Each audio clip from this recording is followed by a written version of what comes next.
No, this is not going to be a boozy episode, but I am going to talk about booze.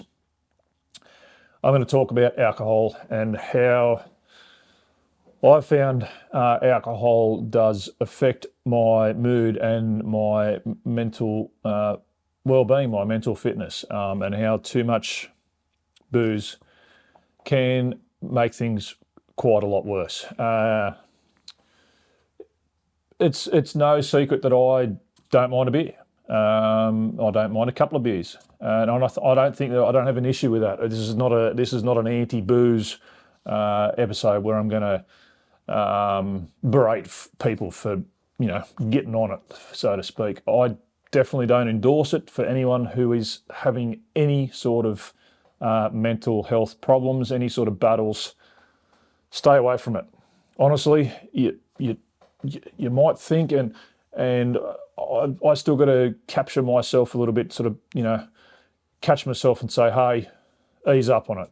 It's not actually solving your problems, because if you drink beer, if you drink alcohol, you will know. If you're a drinker, you will know that it can take the edge off things, and I think there is a place for that, where it's a Friday night, Friday afternoon after work, you've knocked off, and you'll have a cold one, and it really does. I don't know. It does make you feel nice. It does relax you, and all that sort of stuff. I'm not talking about that. I'm not talking about a social beer where you catch up with a mate for a couple of schooners at the pub. That's not what I'm talking about.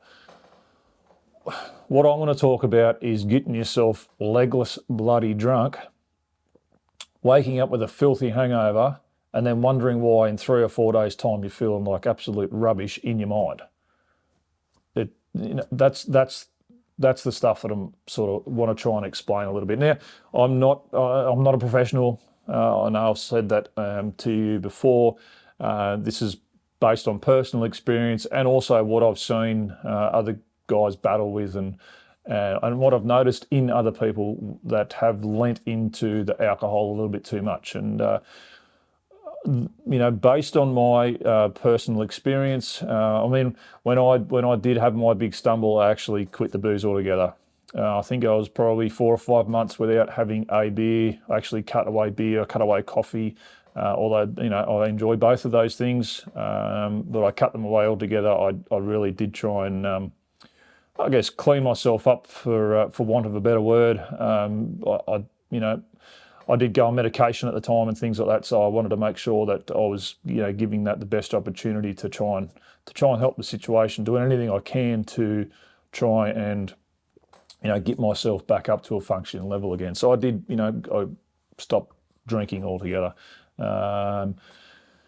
And I mean, it did help. It absolutely did help. I still do have, I still drink, but I don't drink to excess, and I don't drink every day. I'm actually, I might drink once or twice a week of an afternoon, and a big session for me on a Friday night is 6 beers. And I think that's enough to go and, like I said, to go and get yourself maggot drunk. Days on end over a weekend is not going to do your mental health any favours whatsoever. And you can look into medical research, will tell you exactly the same thing. A couple of different things. Your body's obviously got to your body's got to process the alcohol. It's not a natural thing that occurs within the body, so your body's got to use extra nutrients to process the alcohol and flush it out. The other thing is, excuse me. If you're a sufferer of anxiety, it's very, very common for that anxiety to be exaggerated the next day. You've had a big night on the booze and you wake up with a filthy bloody hangover. Even if you don't wake up with a filthy hangover, I don't know, some blokes out there can drink all bloody day and wake up bright and early without a serious hangover, or one that they can hide pretty well. It really does. I've had occasions where I've had a few too many, and I will feel that extra anxiety the following day. It is. I don't know the medical reason for why it happens, but it does happen. And so you suffer that little extra anxiety. You might be a little bit hazy on what you actually got up to and be anxious about those sort of things. Even if you've got a fully clear memory of what you got up to, you might go, oh, geez, I was a bit awkward in that conversation or whatever it might be, but it just exaggerates all that anxiety and it can be really, really bad for you. Really bad for your mood, and what can follow that is you will then go, well, now I feel shitty, I feel bad because of the anxiety thing. So following the anxiety, and this is something that happens to me a bit, if my anxiety really ramps up, I will get, the depression will follow that, because now, anxiety is about what's happening in the future. Depression's about what happened in the past. So I'll be anxious, I'll have the anxiety thing, and then following that, I will be depressed for the fact that I've drank too much, which has created extra anxiety, and I will feel bad about that, and that will roll into a depressive sort of a period. I basically won't be feeling too crash hot about the whole situation. So it's a bit of an up and down roller coaster, and it can be a revolving door where you get to, a few days later, you're back on the beers again, and you start that cycle all over again. You're on the beers, you get all cheery, you go, geez, how good's this? The next day, you're anxious. A couple of days after that, you're feeling depressed again, and then you're back on the booze. And you're going to go in, it's a merry-go-round. You're going to go round and round and round in circles. You're not actually fixing any of your problems that you might be anxious about.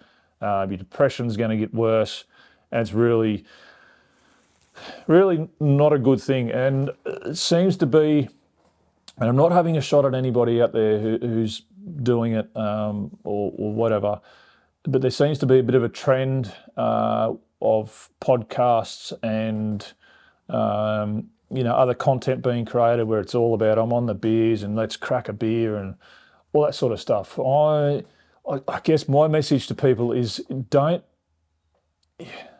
necessarily have to follow that example. You don't have to be peeling cans to be having a good time or to feeling good about yourself.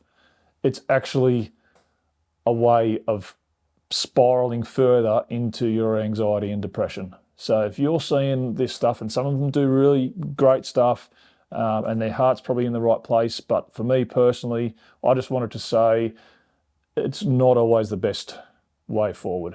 It will quite possibly put you into a downward spiral, put you on the merry-go-round where you'll start off the week feeling shit, get towards the second half of the week, get on the beers, feel happy for a day or two, anxious, then depression. Monday morning comes around, you're feeling like absolute trash all over again, and then by the time you get to the end of the week, you've battled through that, and you're back on the beers, feeling cheery for a few hours, and you're going to go back on the merry-go-round. The trouble is, eventually, that merry-go-round will start to spiral, and it won't spiral up, it's only spiraling down.